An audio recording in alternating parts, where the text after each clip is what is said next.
ಕಿರಣ ಮತ್ತು ಚರಣ ಬಾಲ್ಯದಿಂದಲೂ ಅಚ್ಚುಮೆಚ್ಚಿನ ಸ್ನೇಹಿತರು. ಕಿರಣನು ಕುಳ್ಳ ಮತ್ತು ದಪ್ಪದ ಮೈಕಟ್ಟು ಹೊಂದಿದವನಾಗಿದ್ದನು. ಅವನ ದೊಡ್ಡ ಕಣ್ಣುಗಳು ಸದಾ ಕುತೂಹಲದಿಂದ ಹೊಳೆಯುತ್ತಿದ್ದವು ಮತ್ತು ಅವನು ಯಾವಾಗಲೂ ತನ್ನ ನೆಚ್ಚಿನ ಚೆಕ್ ಶರ್ಟ್ ಹಾಕಿಕೊಳ್ಳುತ್ತಿದ್ದನು. ಅವನ ಸ್ನೇಹಿತ ಚರಣನು ಸ್ವಲ್ಪ ಎತ್ತರ ಮತ್ತು ಸಣ್ಣ ಮೈಕಟ್ಟು ಹೊಂದಿದವನಾಗಿದ್ದು ಯಾವಾಗಲೂ ಕಣ್ಣುಗಳಿಗೆ ಕನ್ನಡಕ ಧರಿಸುತ್ತಿದ್ದನು. ಒಬ್ಬನು ಚಟುಕು ಮಾತಿನವನು, ಮತ್ತೊಬ್ಬನು ಗಂಭೀರ. ಅವರಿಬ್ಬರೂ ಒಬ್ಬರಿಲ್ಲದೆ ಮತ್ತೊಬ್ಬರೂ ಇರುತ್ತಿರಲಿಲ್ಲ. ಒಂದು ದಿನ ಶಾಲೆ ಮುಗಿದ ಮೇಲೆ ಇಬ್ಬರೂ ಅವರ ಹಳ್ಳಿ ಬಳಿಯ ಹಳೆಯ ಕೋಟೆ ಕಡೆ ಹೋಗಿದರು. ಆ ಕೋಟೆಯ ಬಗ್ಗೆ ಹಳ್ಳಿ ಜನರು ಅನೇಕ ಕಥೆಗಳನ್ನು ಹೇಳುತ್ತಿದ್ದರು. ಅಲ್ಲಿ ದೆವ್ವವಿದೆಯಂತೆ, ರಾತ್ರಿಯ ಹೊತ್ತಿಗೆ ಮಂದ ಬೆಳಕು ಕಾಣಿಸಿಕೊಳ್ತದೆ ಅಂತ. ಆದರೆ ಕಿರಣನಿಗೆ ಅವೆಲ್ಲಾ ಕಥೆಗಳು ಕಿವಿಯೊಳಗೆ ಹೋಗುತ್ತಿರಲಿಲ್ಲ. ಅವನಿಗೆ ಹೊಸ ವಿಷಯಗಳ ಬಗ್ಗೆ ಜಾಸ್ತಿ ತಿಳಿಯಬೇಕೆಂಬ ಕುತೂಹಲ, ಆಸೆ ಯಾವಾಗಲೂ ಹೆಚ್ಚಾಗಿರುತ್ತಿತ್ತು.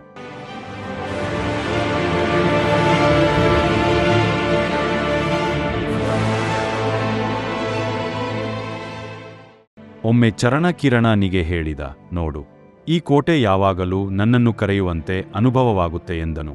ಆಗ ಕಿರಣ ದೊಡ್ಡ ಕಣ್ಣುಗಳಿಂದ ಕೋಟೆಯನ್ನು ನೋಡುತ್ತಾ ಚರಣನಿಗೆ ಹೇಳಿದನು, ಅದು ನಿನ್ನ ಕಲ್ಪನೆಯಷ್ಟೇ ಚರಣ. ಯಾರೂ ಕೂಡ ಆ ಕೋಟೆ ಕಡೆ ಹೋಗದೇ ಇರಲು ಈ ಥರ ಭಯದ ವಾತಾವರಣ ಹುಟ್ಟಿಸಿದ್ದಾರೆ. ನಾವು ಅಲ್ಲಿ ಹೋದರೆ ಏನಾದರೂ ಹೊಸ ಹೊಸ ವಿಷಯಗಳ ಬಗ್ಗೆ ತಿಳಿಯಬಹುದು ಅಥವಾ ಹೊಸ ಅನುಭವ ಪಡೆಯಬಹುದು ಎಂದು ಚರಣನಿಗೆ ಅರ್ಥೈಸತೊಡಗಿದ. ಆಗ ಚರಣ ತನ್ನ ಕನ್ನಡಕ ಸರಿಪಡಿಸಿಕೊಂಡು ಯೋಚಿಸತೊಡಗಿದ. ಕಿರಣ ಚಿಕ್ಕವನಿಂದಲೂ ಹಠವಾದಿ ಮತ್ತು ಧೈರ್ಯಶಾಲಿ, ವಾಪಸ್ಸು ಹೋಗುವವನಲ್ಲ. ಒಂದು ಸಲ ನೋಡೋಣ ಚರಣ, ಏನಾದರೂ ರಹಸ್ಯ ಇದ್ದರೆ ತಿಳಿದುಕೊಂಡಂತೆ ಆಗುತ್ತದೆ ಎಂದನು. ಇದಕ್ಕೆ ಚರಣ ಸಹ ಒಪ್ಪಿಕೊಂಡು ತಲೆ ತೂಗಿಸಿದನು. ಒಂದು ದಿನ ಇಬ್ಬರೂ ಜಾಗ್ರತೆಯಿಂದ ಕೋಟೆ ಒಳಗೆ ಹೋಗಲು ನಿರ್ಧರಿಸಿ ಕೋಟೆ ಒಳಗೆ ಹೋದರು. ಕೋಟೆಯ ಒಳಗೆ ಸ್ವಲ್ಪ ದೂರ ಹೋದ ಅವರಿಗೆ ಭಯ ಮತ್ತು ಆತಂಕದ ಜೊತೆಗೆ ದುಗುಡ ಮನೆ ಮಾಡಿತ್ತು. ಎಲ್ಲೆಡೆ ಪಕ್ಷಿಗಳ ಬುಜುಬುಜಿಯ ಶಬ್ದ, ಹಳೆಯ ಗೋಡೆಗಳ ಮೇಲೆ ಹಾವುಗಳಂತೆ ಜೋತು ಬಿದ್ದಿರುವ ಮರದ ಬೇರುಗಳು, ಕತ್ತಲಲ್ಲೇ ಜೀವನ ಕಳೆಯುವ ಬಾವಲಿಗಳು. ಒಂದೆಡೆ ಜನರ ಓಡಾಟವೇ ಇಲ್ಲದ ಆ ಕೋಟೆಯಲ್ಲಿ ಎಲ್ಲಾ ಕಡೆ ಹುಲ್ಲು, ಗಿಡಗಂಟೆಗಳು ಬೆಳೆದುದಾರಿಯೇ ಕಾಣದ ಪರಿಸ್ಥಿತಿ ಎದುರಾಯಿತು. ಆಗ ಚರಣ ಭಯದಿಂದ ತನ್ನ ಬಳಿ ಇದ್ದ ಟಾರ್ಚ್ ಬೆಳಗಿಸಿದನು. ಹಗಲಿನಲ್ಲಿ ಕೋಟೆಯ ಒಳಗೆ ಹೋದ ಇಬ್ಬರಿಗೂ ಕೋಟೆಯ ಒಳಗೆ ರಾತ್ರಿಯ ಅನುಭವ ಆಗಿತ್ತು. ಯಾಕೆಂದರೆ ಆ ಕೋಟೆಯ ಒಳಗೆ ಸೂರ್ಯನ ಕಿರಣಗಳೇ ಬೀಳುತ್ತಿರಲಿಲ್ಲ. ಕೋಟೆಯ ಒಳಗೆ ಹೋಗುತ್ತಿದ್ದಂತೆ ಅವರಿಗೆ ಹೊಸ ಅನುಭವ ಆದ ಹಾಗೆ ಅನಿಸಿತು. ಅದೇನೆಂದರೆ ಅವರ ಹೆಜ್ಜೆಗಳು ನೆಲದ ಮೇಲೆ ಇಟ್ಟಂತೆ ಭಾಸವಾಗುತ್ತಿರಲಿಲ್ಲ. ಬದಲಿಗೆ ಭೂಮಿಯ ಮೇಲೆ ಎಷ್ಟೋ ಎತ್ತರದಲ್ಲಿ ಮೆತ್ತನೆಯ ಹೂ ಹಾಸಿಗೆಯ ಮೇಲೆ ಹೆಜ್ಜೆಗಳನ್ನು ಇಟ್ಟಂತೆ ಅನಿಸತೊಡಗಿತು. ಹೀಗೆ ಮುಂದೆ ಸಾಗಿದ ಅವರಿಗೆ ಕತ್ತಲಲ್ಲಿ ಇದ್ದಕ್ಕಿದ್ದಂತೆ ಅವರೆದುರಿಗೆ ಒಬ್ಬ ವೃದ್ಧನ ಪ್ರತಿಮೆ ಕಾಣಿಸಿತು. ಆಗ ಇದು ಯಾರೋ ಮಹಾನ್ ರಾಜನ ಪ್ರತಿಮೆ ಇರಬೇಕು ಕಿರಣ ಎಂದು ಚರಣ ಹೇಳಿದನು. ಆಗ ಧೈರ್ಯಶಾಲಿಯಾದ ಕಿರಣ ಆ ಪ್ರತಿಮೆಯ ಬಳಿಗೆ ಹೋಗಿ ಅದನ್ನು ಒಮ್ಮೆ ಮುಟ್ಟಿದ ತಕ್ಷಣ ಕ್ಲಿಕ್ ಎನ್ನುವ ವಿಚಿತ್ರ ಶಬ್ದವಾಯಿತು.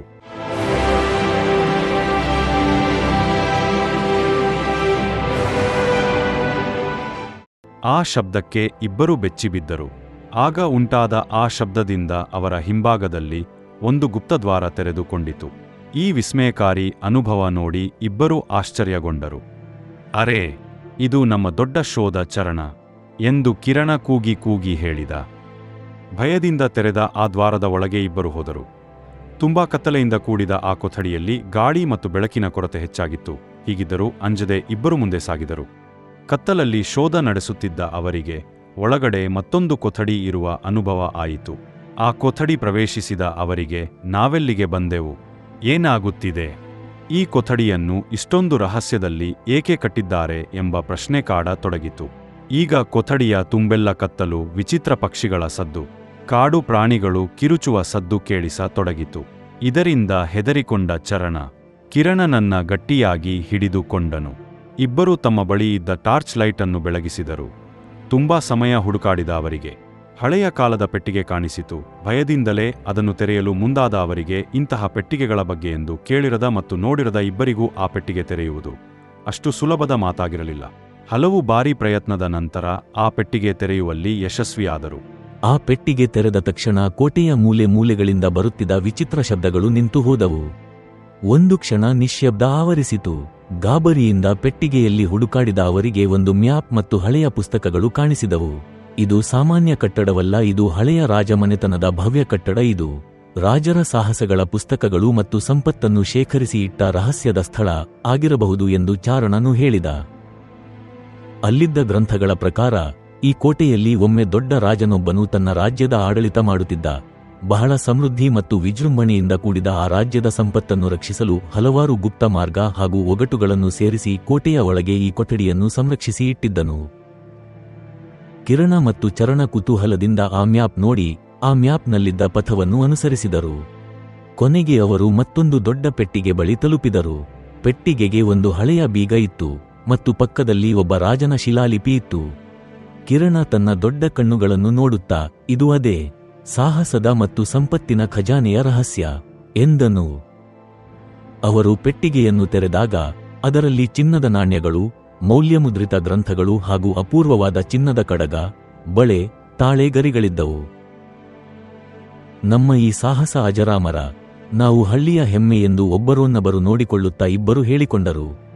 ಚರಣ ತನ್ನ ಕನ್ನಡಕ ಸರಿಪಡಿಸಿಕೊಂಡು ಪೆಟ್ಟಿಗೆಯ ಕಡೆ ನೋಡಿದನು. ಕಿರಣ ಮತ್ತು ಚರಣ ಅವರ ಈ ಸಾಹಸವನ್ನು ಹಳ್ಳಿಯವರಿಗೆ ತಿಳಿಸಿದಾಗ ಹಳ್ಳಿ ಜನ ಆ ಕೋಟೆಯ ಬಗ್ಗೆ ಇದ್ದ ಹಳೆಯ ಭಯದ ನೋಟ ಬದಲಾಗಿ ಈಗ ಆ ಹಳ್ಳಿಯ ಜನರ ದೃಷ್ಟಿಯಲ್ಲಿ ಕೋಟೆಯು ಹೊಸದೊಂದು ನೋಟ ಪಡೆಯಿತು. ಅವರಿಬ್ಬರ ಸ್ನೇಹ ಮಾತ್ರ ಅಲ್ಲ, ಅವರ ಧೈರ್ಯ ಹಾಗೂ ಕುತೂಹಲವೇ ನಿಜವಾದ ರಹಸ್ಯ ಎಂದು ಎಲ್ಲರೂ ನಂಬಿದರು. ಅಂದಿನಿಂದ ಕಿರಣ ಮತ್ತು ಚರಣ ಹೊಸ ಹೊಸ ಸಾಹಸಗಳ ಹುಡುಕಾಟದಲ್ಲಿ ಮುನ್ನುಗ್ಗಿದರು.